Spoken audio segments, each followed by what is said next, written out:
Good morning, student.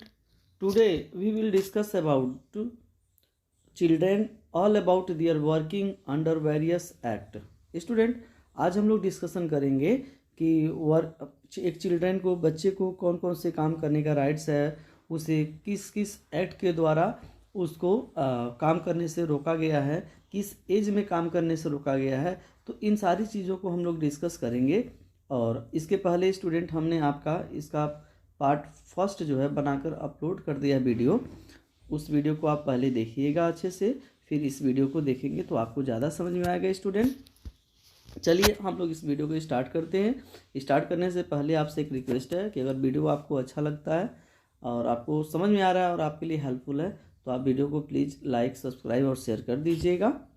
The main object of the Child Labor Prohibition and Regulation Act 1986 is to address the social concern and prevent the employment of children who have not completed 14 years of age in certain jobs like dhabas, construction sites, domestic servants, beedi making and firecrackers factories, etc.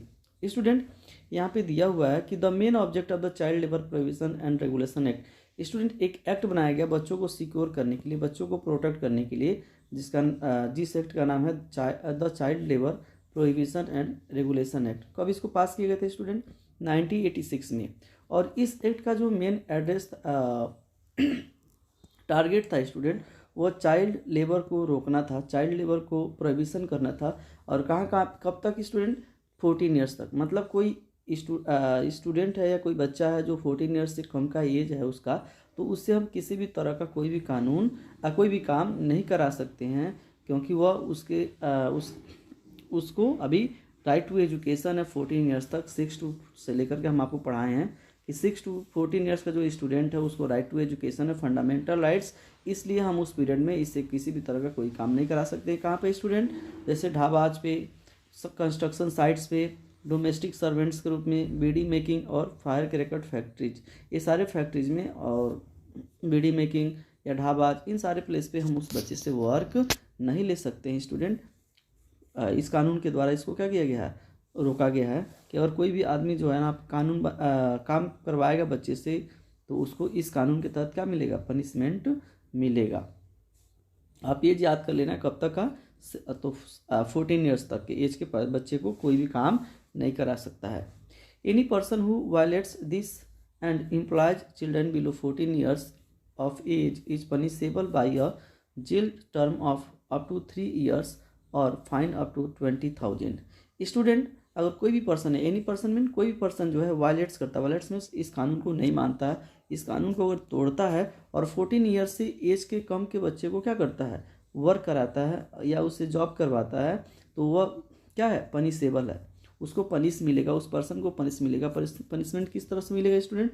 कम से कम उसको 3 years का सज़ा मिल सकता है, कम से कम 3 years का सज़ा, और उसको 20,000 फाइन भी उससे लिया जा सकता है कंडीशन के हिसाब से। तो अब आपको समझ में आ गया होगा कि कोई भी पेरेंट्स या कोई भी जो पर्सन है उस बच्चे को जब तक वो 14 ईयर्स का है उसे किसी भी तरह का कोई काम नहीं ले सकते हैं। और स्पेशली जो है डेंजरस वर्क तो और नहीं ले सकते हैं स्टूडेंट। और अगर लेते हैं तो उनको कानून से सज़ा मिलेगी। तो सज़ा कितना साल? 3 ईयर्स लेकर के, और फाइन भी आपको 20,000 आपको देना पड़ सकता है student. The act provides that no child between 14 and 18 years of age shall be permitted to work between 7 p.m. and 8 a.m. and shall not be permitted to work overtime। Student, और मान लीजिए कोई बच्चा जो है 14 ईयर्स का हो गया और वो काम करना चाहता है, तो वो काम क्या कर सकता है? कर सकता है। उसका अगर कंडीशन नहीं है बढ़िया तो वो काम कर सकता है। लेकिन कोई भी जो आदमी है ना, वो बच्चे से लगभग 7 PM से लेकर 8 AM तक, लगभग इसके बीच में 12 घंटे का 12 आवर्स वो टाइम हो जा रहा है। तो कोई भी जो पर्सन है या कोई भी कंपनी वाला है जो है ना, बच्चे से 7 PM से लेकर 8 AM तक काम नहीं करवा सकता है, 12 घंटे का काम नहीं करवा सकता। अगर उस बच्चे को ज़रूरी है काम करना और वो बच्चा मान लीजिए इकोनॉमिकल कंडीशन उसका बढ़िया नहीं है और वो जॉब करना चाहता है, तो मैक्सिमम उससे हम कितना काम करवा सकते हैं, 8 आवर्स तक करवा सकते हैं। उस बच्चे से हम ओवर टाइम्स भी नहीं ले सकते। ओवर टाइम मतलब 8 घंटे से अधिक उस बच्चे से काम नहीं करा सकते हैं। नहीं तो ये भी इस एक्ट के द्वारा इसका भी प्रावधान किया गया है कि कोई भी आदमी बच्चे से 8 घंटे से अधिक काम नहीं करा सकता है। एक प्रॉपर टाइमिंग के बाद उससे काम नहीं करा सकता है। कह सकते हैं कि ओवर टाइम नहीं करा सकता है। No child shall work for more than 3 hours before he or she has an interval of 1 hour. और यहाँ पे स्टूडेंट ये भी दिया गया है कि कोई भी बच्चा जो है ना कंटिन्यू, ऐसा नहीं है कि वो कंटिन्यू सुबह 8 से लेकर के शाम को 5 बजे तक या 8 बजे तक कभी वो काम नहीं करेगा। ऐसा नहीं कोई उससे काम करवा सकता, ऐसा नहीं है बेटा। हर एक मान लीजिए कोई बच्चा सुबह 8 बजे काम पे गया है, तो वह मैक्सिमम एक कंटिन्यू जो काम करेगा ना वो 3 आवर्स करेगा। कितना आवर्स करेगा? मैक्सिमम वो 3 आवर्स काम करेगा।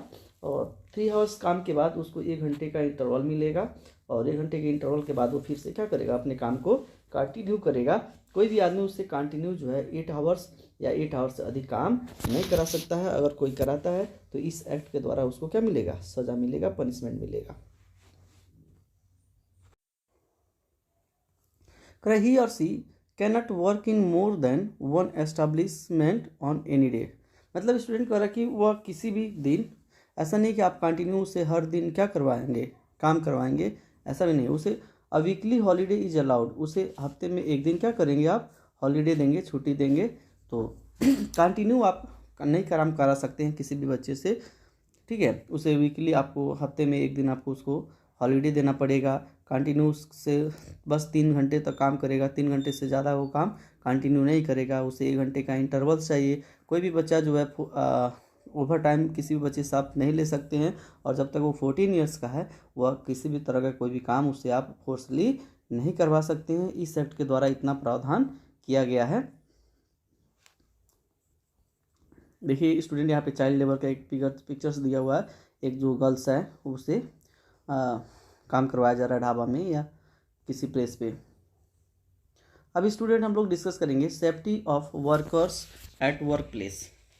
कौन कौन सी सेफ्टी जो है हमारी गवर्नमेंट के द्वारा या वहाँ पे काम करने वाले लोगों के द्वारा प्रोवाइड्स किया जाता है। वहाँ पे जो एम्प्लॉयर होते हैं, जो एम्प्लॉय रखते हैं या जो मालिक होते हैं, काम करवाते हैं, तो उनके द्वारा कौन कौन से सेफ्टी वहाँ पे रखे गए हैं, कौन कौन से हमारे वर्कर्स का सेफ्टी का राइट्स है, इसके बारे में देखते हैं। Safety of workers at work place, जहाँ पे काम करते हैं वहाँ पे कौन कौन सी सेफ्टी है, देखते हैं कौन कौन सा सेफ्टी होना चाहिए। The various act concerning industrial safety provide for health and safety measures for the workers। Student बहुत सारे एक्ट मीन कानून, बहुत सारे एक्ट बनाया गया है इंडस्ट्रियल सेफ्टी को लेकर के और हेल्थ को लेकर के। तो मतलब इंडस्ट्रियल सेफ्टी बनी रहे और वहाँ पे जो वर्कर्स है उसका हेल्थ भी अच्छा बना रहे, इस चीज़ को लेकर के बहुत सारे गवर्नमेंट के द्वारा क्या किया गया, एक्ट्स बनाए गए हैं। एक्ट्स मीन कानून बनाए गए हैं और सुरक्षात्मक मेजर्स को भी ध्यान में रखते हुए बनाया गया है। वर्कर के सिंपल बोल सकते हैं स्टूडेंट, वर्कर के हेल्थ, उसके सेफ्टी और इंडस्ट्रियल सेफ्टी, ये सारी चीज़ों को लेकर के हमारी गवर्नमेंट के द्वारा बहुत सारी पॉलिसी, बहुत सारा एक्ट बनाया गया है। Workers have to be provided with facilities of drinking water, toilets, cleanliness, disposal of wastes and effluents, ventilation and temperature to etc by the employer. Student, जो एम्प्लॉयर होता है मतलब जो एम्प्लॉय रख करके काम कराता है, या हम कह सकते हैं जो मालिक होता है जो काम करवाता है, उसकी रिस्पॉन्सिबिलिटी होती है कि जहाँ पे जिस प्लेस पे वर्कर काम करता है ना वहाँ पे ये सारी सुविधाएं क्या होनी चाहिए, होनी चाहिए। कौन कौन सी सुविधाएं स्टूडेंट एक वर्क प्लेस पे होनी चाहिए? तो स्टूडेंट होना चाहिए क्या क्या, ड्रिंकिंग वाटर, मतलब पानी वहाँ पे एकदम बिल्कुल अच्छी पानी हो, ड्रिंकिंग वाटर की व्यवस्था वहाँ पे हो, टॉयलेट्स की व्यवस्था हो, क्लीननेस साफ़ सफाई की व्यवस्था हो, डिस्पोजल ऑफ वेस्टेज, जो भी डिस्पोजल है उसको अच्छे तरीके से निपटान करने की व्यवस्था हो, एफ्लुएंट्स मीन्स कूड़ा कचरा जो है उसको भी डिस्पोज करने की अच्छी व्यवस्था हो, वेंटिलेशन व्यवस्था हो, टेम्परेचर मतलब अधिक तापमान या कम तापमान की न हो, नॉर्मल तापमान हो, और बहुत सारी जो और भी एक्स्ट्रा चीज़ें हैं स्टूडेंट एक वर्कर के लिए जो नीड्स होती है उनका वहाँ पे उस क्या होना चाहिए ये ड्यूटीज है किसका, जो एम्प्लॉयर है। एम्प्लॉयर मीन जो उनसे एम्प्लॉय करवा रहा है, जो काम करवा रहा है, हम बोल सकते हैं जो मालिक है, कंस्ट्रक्शन का जो हेड है, उसको ये सारी चीज़ें वहाँ पे क्या करनी चाहिए, व्यवस्था करनी चाहिए, चाहे वो टॉयलेट से लेकर के और टेम्परेचर तक या एफ्लुएंट्स को निपटान तक। Measures for safety from dust and fume, artificial humidification, fencing of machinery etc. also need to be provided by the employer। इसके साथ साथ स्टूडेंट सेफ्टी मेजर्स अगर देखा जाए, सेफ्टी मेजर से तो चाहे वहाँ आप जानते हैं कि जहाँ पे वर्क होता है स्टूडेंट, जहाँ पे बहुत टाइप्स के डस्ट आपको देखने को मिलता है, आपको फ्यूम धुआं जो गैसेस धुआं होते हैं बेटा, बहुत ही डेंजरस जो खतरनाक जो फ्यूम होता है वो वहाँ पे देखने को मिलता है। तो वहाँ पे क्या करना चाहिए, इस डस्ट और फ्यूम से बचने के लिए जो एम्प्लॉयर है उसको क्या करना चाहिए कि वहाँ पे आर्टिफिशियल ह्यूमिडिफिकेशन की व्यवस्था करनी चाहिए, मतलब आर्द्रीकरण, मतलब वहाँ पे ज़्यादा टेम्परेचर ना हो, कम टेम्परेचर हो और बढ़िया इन्वायरमेंट वो प्रोवाइड्स वहाँ पे करना चाहिए एम्प्लॉयर को कि जो हमारा वर्कर है अच्छे से काम कर सके। इसके साथ साथ जो भी वहाँ स्टूडेंट मशीनरी है, मशीनरी मतलब जहाँ वहाँ पे मशीन जो भी है उसका क्या होना चाहिए, फेंसिंग होना चाहिए। फेंसिंग मतलब मान लीजिए स्टूडेंट यहाँ पे कोई डेंजरस मशीन लगा हुआ है तो इसके चारों तरफ क्या होनी चाहिए, फेंसिंग। फेंसिंग मतलब चार दीवारी घेराबंदी होनी चाहिए कि कोई भी जो वर्कर्स है इस मशीन के दुष्प्रभाव से या मशीन से सेफ रह सके, कोई किसी भी तरह का कोई एक्सीडेंट ना हो। कभी कभी ऐसा होता है कि हम उस मशीन के बारे में नहीं जानते हैं और उसके आसपास जाते हैं तो हमारा एक्सीडेंट हो जाता है। अगर फेंसिंग होगा तो हम क्या करेंगे, वहाँ पे तक पहुँच ही नहीं पाएंगे और एक्सीडेंट होने से क्या हो जाएगा, बच जाएगा। तो इस तरह की जो व्यवस्था है वर्क प्लेस पे हमारी एम्प्लॉयर को क्या करना चाहिए। इसके साथ साथ स्टूडेंट क्या होना चाहिए, proper alarm systems, fire prevention and extinguishing measures, helmets, gloves, goggles for protection from sparks, emergency exits etc have to be catered to by the employer. इसके साथ साथ स्टूडेंट एम्प्लॉयर, यहाँ पे बार बार एम्प्लॉयर आ रहा है। एम्प्लॉयर का मतलब कि जो काम करवाता है, एम्प्लॉयर मतलब जो एम्प्लॉय को रखता है हम उसको बोलते हैं एम्प्लॉयर। तो एम्प्लॉयर को ये सारी चीज़ें भी व्यवस्था होना चाहिए वर्क प्लेस पे स्टूडेंट। क्या क्या, हेलमेट्स होने चाहिए, वहाँ पे फायर प्रिवेंशन की व्यवस्था होनी चाहिए, अलार्म सिस्टम्स होने चाहिए, वहाँ पे गूगल्स वहाँ पे गूगल्स यूज होता है, चश्मा होना चाहिए और बहुत सारी चीज़ें स्टूडेंट, इमरजेंसी एग्जिट की भी व्यवस्था होनी चाहिए। ये सारी चीज़ें हमारे एम्प्लॉयर को क्या करना चाहिए, हमारे वर्कर को प्रोवाइड्स करना चाहिए कि हमारा जो वर्कर्स है वह अच्छी तरीके से रह करके, अच्छे तरीके से इन्वायरमेंट पे रह करके काम कर सके, जिससे किसी भी तरह का कोई एक्सीडेंट ना हो।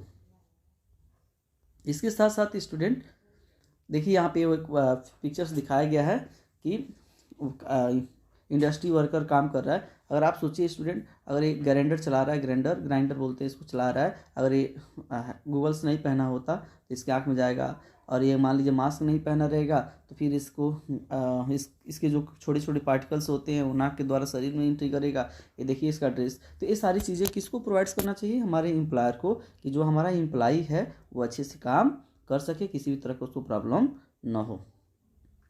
इसके साथ साथ स्टूडेंट और कौन सी व्यवस्था होनी चाहिए, an evacuation plan, provision of first aid and facilities should be provided for and rehearsed by the employees at regular intervals. इसके साथ स्टूडेंट एंड इवैक्यूएशन प्लान, एक मतलब खाली प्लान होना चाहिए। इवैक्यूएशन मतलब खाली प्लान में एक आइडिया प्लान जगह होनी चाहिए। प्रोविजंस फॉर फर्स्ट एड, और वहाँ पे क्या होना चाहिए, फर्स्ट एड का भी प्रोविजंस या व्यवस्था होनी चाहिए। फर्स्ट एड मतलब जैसे आपको अगर चोट लगता है या आपका कोई भी एक्सीडेंट होता है तुरंत, तो उसको तुरंत वहाँ पे कंट्रोल किया जा सके, इस तरह की व्यवस्था वहाँ पे होनी चाहिए, जिससे क्या हो सके कि फैसिलिटी शुड बी प्रोवाइडेड, मतलब प्रोवाइड होनी चाहिए for and rehearse by the employee at regular intervals. और इस तरह की सारी चीज़ें उसको बार बार क्या करना चाहिए, रिहर्स मतलब दोहराया जाना चाहिए, जिससे क्या हो, ऐसा नहीं कि एक गूगल से यूज कर रहा है तो कंटिन्यू उसी को यूज करता रहेगा, भले उस पर ख़राब हो जाए, उसे दिखाई न दे। तो ये सारी चीज़ें नहीं होनी चाहिए। जो भी उसको सुविधा हो, जो भी उसके लिए नीड्स हो, जिससे वो सेफ रह सके, इन सारी चीज़ों को बार बार क्या करना चाहिए, एक अनिश्चित समय के बाद चेंज करते रहना चाहिए, इसको रिपीट करते रहना चाहिए। और अपनी सुरक्षा को ध्यान में रख करके जितने भी मशीन्स हो या जितने भी काम हो उसको करना चाहिए पूरी तरह से सेफ हो करके। Summarised version of the Factories Act is placed in the box just to explain how elaborated laws are written on various issues concerning health and safety। यहाँ पे अभी दिया हुआ है स्टूडेंट, फैक्ट्री लॉज दिया हुआ है। उस फैक्ट्री लॉ में बताया गया कि कैसे कैसे आप एक वर्कर को काम करना चाहिए और कौन कौन से व्यवस्था जो है फैक्ट्री वालों को या एम्प्लॉयर को करना चाहिए, वर्कर सेफ रह सके, इन सारी चीज़ों के बारे में दिया हुआ है। इसके बारे में भी हम लोग देखेंगे। बॉक्स दिया है पीछे, उसको देखते हैं अभी। यहाँ पे चलिए स्टूडेंट एक टॉपिक और है जो उसको हम लोग पढ़ेंगे, इन्फोर्सिंग द लॉ। लॉ जो है कैसे लागू होता है, लॉ कोई भी पार्लियामेंट अगर कोई भी कानून बनाती है तो लागू कैसे होता है, उसको लागू कौन करता है, इसको देखते हैं। इन्फोर्सिंग मीन लागू होना, इन्फोर्सिंग मीन स्टूडेंट लागू होना, द लॉज में नियम कानून कैसे लागू होते हैं उसके बारे में देखेंगे। Once laws are enacted it is very important to ensure that all affected parties abide by the laws. Student कह रहा है कि एक बार जब लॉ इनेक्टेड मतलब बन जाता है, तैयार हो जाता है, तो क्या हो जाता है, it is a very important मतलब बहुत ही अनिवार्य हो जाता है, बहुत ही ज़रूरी हो जाता है, बहुत ही महत्वपूर्ण है ये कि इंश्योर ऑल अफेक्टेड पार्टीज मतलब जो भी अफेक्टेड पार्टीज है जिसके ऊपर इसका प्रभाव पड़ता है, अबाइड बाय मतलब उस लॉ को क्या करे, माने।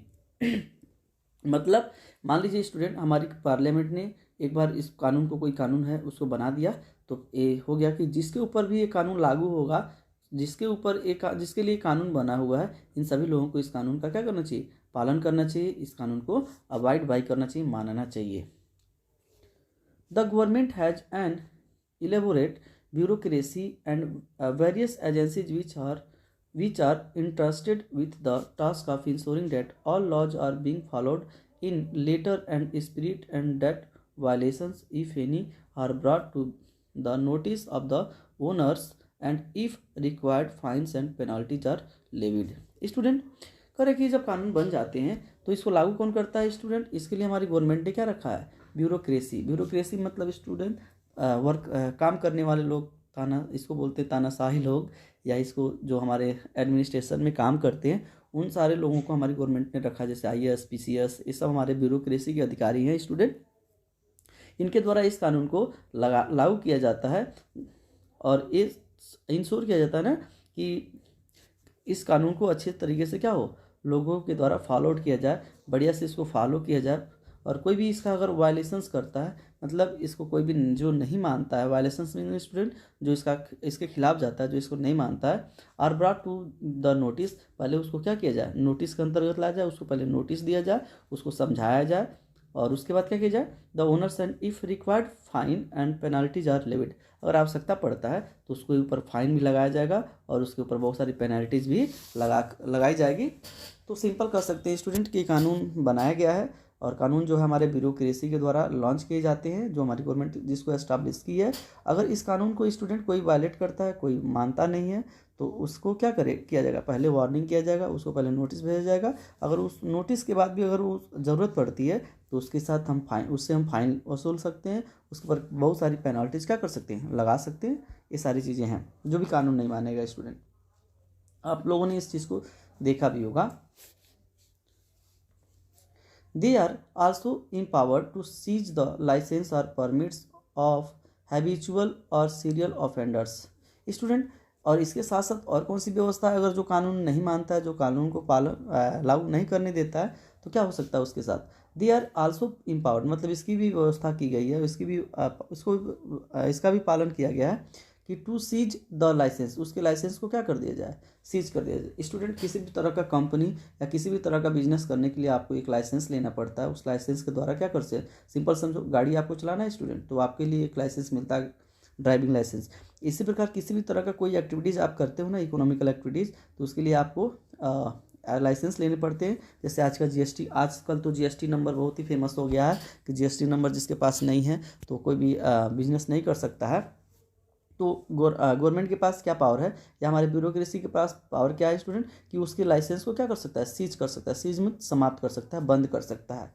इसके साथ साथ उसके परमिशन को भी, जो परमिशन मिला था लाइसेंस के द्वारा, उसको भी क्या कर सकता है, क्लोज कर सकता है, समाप्त कर सकता है। किसको, जो हैबिचुअल हैं, जो इस तरह के ऑफेंडर्स या इस तरह के जो अपराध जो है बार बार रिपीट करते हैं, जो बार बार इस तरह के ऑफेंडर्स एक्टिविटीज़ को रिपीट करते हैं, मतलब उनको वार्निंग दिया गया, उनके ऊपर फाइन भी लगाया गया, फिर भी वो अपने एक्टिविटीज़ में सुधार नहीं कर रहे हैं, तो इस तरह के जितने भी ओनर्स होते हैं उनका लाइसेंस क्या कर दिया जाता है, सीज कर दिया जाता है हमारी गवर्नमेंट के द्वारा या हमारे ब्यूरोक्रेसी के द्वारा।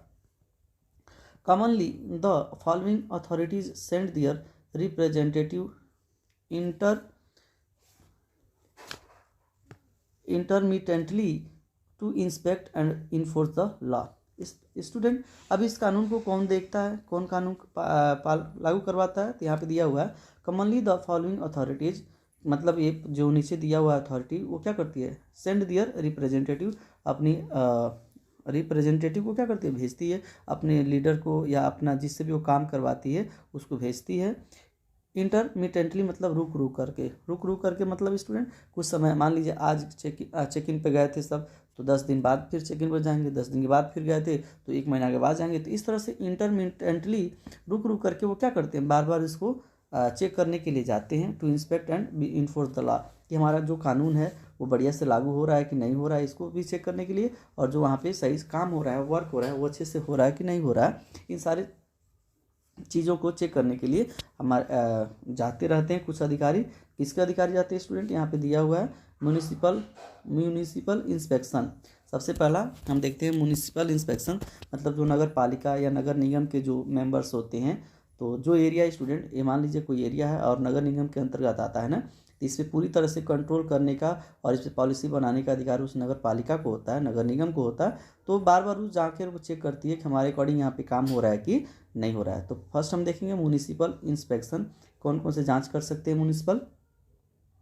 The various sub branches of the municipality inspect the construction and structural safety aspect of the enterprise so as to reduce the possibility of an accident which could cause severe losses to life and property and the neighbourhood. Student, हमारे जो municipal party के जो members होते हैं वो बार बार जाते हैं और क्या करते हैं, इंस्पेक्ट करते हैं। इंस्पेक्ट मीन जांच करते हैं, और क्या जांच करते हैं स्टूडेंट, कि जो हमारा इंटरप्राइजेज है, जो हमारा जो उद्योगपति है, जो काम मालिक है, वह सेफ्टी तरीके से काम कर रहा है कि नहीं करवा रहा है, सेफ्टी तरीके से काम करवा रहा है कि नहीं कर रहा है। ये सारी चीज़ें क्यों इंस्पेक्शन करता है स्टूडेंट, कि जो हमारा लॉस है ना, जो हमारा लाइफ का लॉस है, मान लीजिए कोई एक्सीडेंट होता है तो उसमें बहुत सारा लाइफ क्या हो जाता है, चला जाता है। एक्सीडेंट में बहुत सारे लोग क्या हो जाते हैं, मारे जाते हैं, और इसको रोकने के लिए बार बार जो है ना म्यूनिसिपल पार्टी के जो एजेंट्स होते हैं या रिप्रेजेंटेटिव होते हैं वो बार बार जाते हैं और क्या करते हैं, इंटरप्राइज या उस उद्योग के को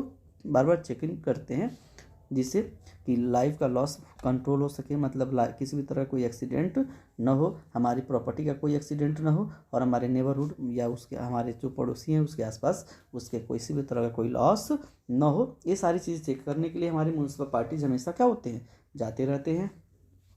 सेकेंड है स्टूडेंट, यहाँ पे फैक्ट्रीज एक्ट दिया हुआ है, हम लोग इसको देखेंगे एक पैराग्राफ में, इसको एक वीडियो में हम बनाएंगे इसको।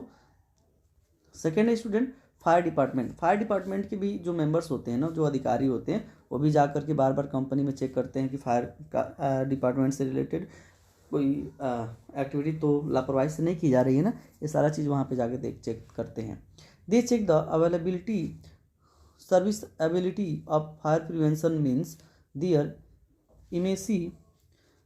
efficacy and the knowledge with the employees। Student, जो फायर डिपार्टमेंट्स के लोग जाते हैं ना, तो फायर से रिलेटेड जो भी वहाँ पे व्यवस्थाएं होती है, जैसे फायर एक्सटिंग्विशन है कि नहीं है, वहाँ पे जो प्रिवेंशन के मीन्स है वो अच्छे से हैं कि नहीं है, फायर से रिलेटेड, इन सारी चीज़ों को वो क्या करते हैं, चेक करते हैं। जैसे दिया हुआ है दे चेक द अवेलेबिलिटी, मतलब पहले तो जाते हुए चेक करते हैं कि वहाँ पे फायर अगर इस कंपनी में लग जाए तो उसको रोकने के लिए व्यवस्था है कि नहीं है।